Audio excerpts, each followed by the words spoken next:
大家平安，欢迎收听9月初5的迦南之声。我是尤破牧师，今天要跟大家分享的是避免伤亡，选择逃离。撒母耳记下15章13到16节。先来读今天 RPG 的金句：上主要救你脱离各样灾难，他要保守你的生命，你进你出，上主都保护你，从现在直到永远。诗篇121篇7到8节。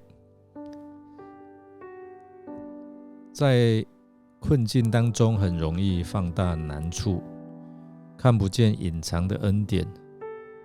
其实每一个挫折的背后，不但有宝贵的生命功课，更蕴含追测不尽的祝福。即便山穷水尽，上帝的慈爱依旧围绕着你，使你经历超越物质界的恩典，在患难中得着平安与坚固。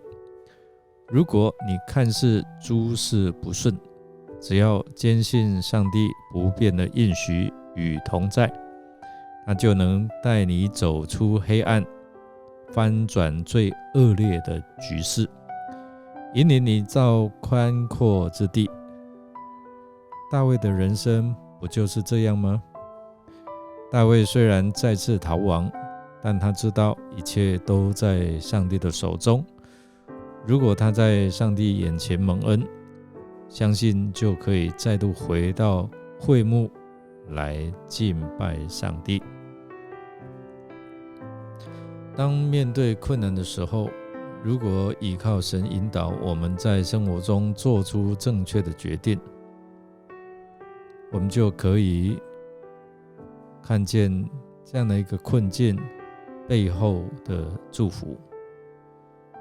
在今天的经文当中，看到了大卫王面对儿子押沙龙的叛变的时候，为了要保护人民和国家的平安，做出了重要的抉择。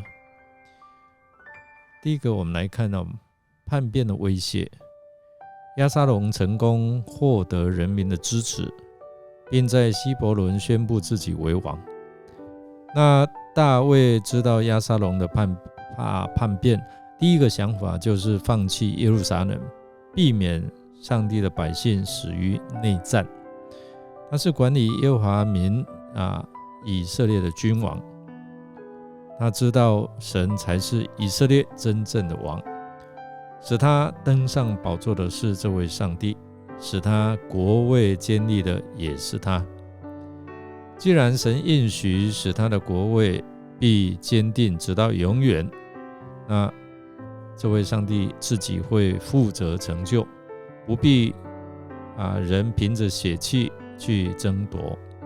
因此大卫果断决定逃走，宁可放弃权力，也不能让上帝的产业受损。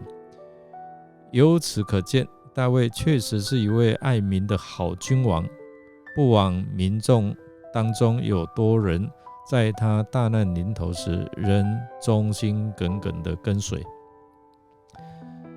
第二，我们来看大卫第一次逃难是为了扫罗王的逼迫，是为义受苦。但是这一次呢，第二次的逃难是为了自己的罪，受儿子迫害。两次原因不同，大卫的心情也不同。大卫的生命在登上宝座后，出现了许多的破口，越到晚年破口越大。但上帝不允许合神心意的大卫晚节不保，所以允许苦难在大卫的身上接二连三的发生，要借着这些的困境难处，将大卫修理干净，使他的灵魂苏醒。因此呢，虽然这是大卫所面临的最大危机，但却使他立刻苏醒过来，摆脱在灵里面长期的无精打采和优柔寡断，重新恢复了果敢迅速的行动。第三个，我们看到在他的周遭还是有一些忠心的跟随者。当大卫决定逃亡的时候，有许多的臣仆就对大卫说，我主我王所定的仆人都愿意遵行。这班人实在是忠于大卫，愿意绝对顺服跟从，展示了对大卫的领导力和信仰的忠诚。透过今天的经文，虽然短短的几节，也提醒了我们，当一个领袖在面对困难的时候，需要有的智慧还有责任感，从心里的这样的一个爱护来爱护他的跟随者，特别是他的百姓。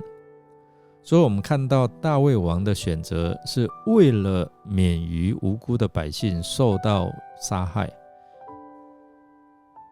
这也彰显了神他不愿意我们沉沦，他愿意为我们付上代价，在生活当中考虑他人的利益，做出明智的决定，并坚守信仰和信赖神的智慧。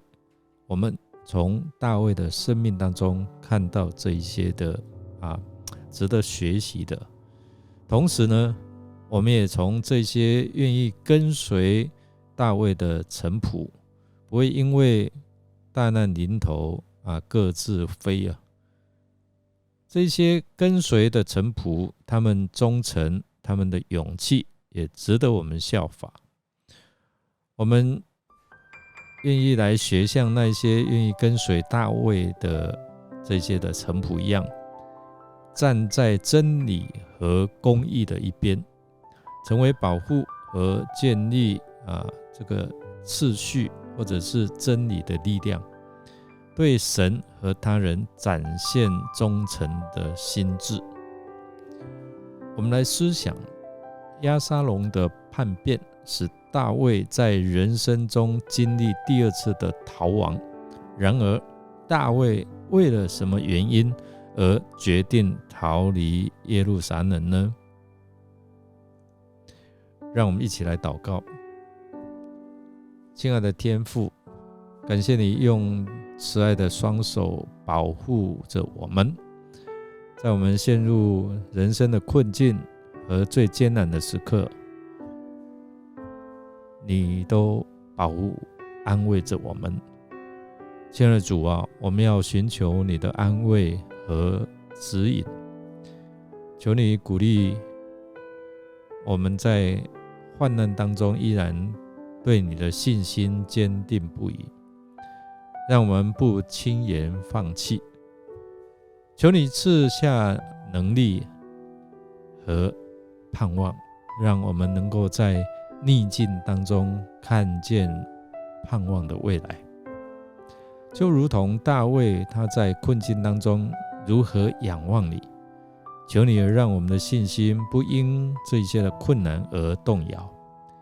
愿我们像大卫一样，能够将我们的忧虑卸给主，相信你必定引导，必定在我们生命当中展现出你的旨意。主啊，求你赐予你的平安，让我们在困境当中也能够经历在主里面的平安。愿你的慈爱和恩典充满在我们的生命的每一个脚步。我们这样祷告，是奉靠主耶稣基督得胜的名求，阿们。感谢您的收听，如果您喜欢我们的节目，欢迎与人分享。我是友伯牧师，祝福您每一天都经历主力量的同在，帮助你胜过一切的艰难。我们明天再见哦。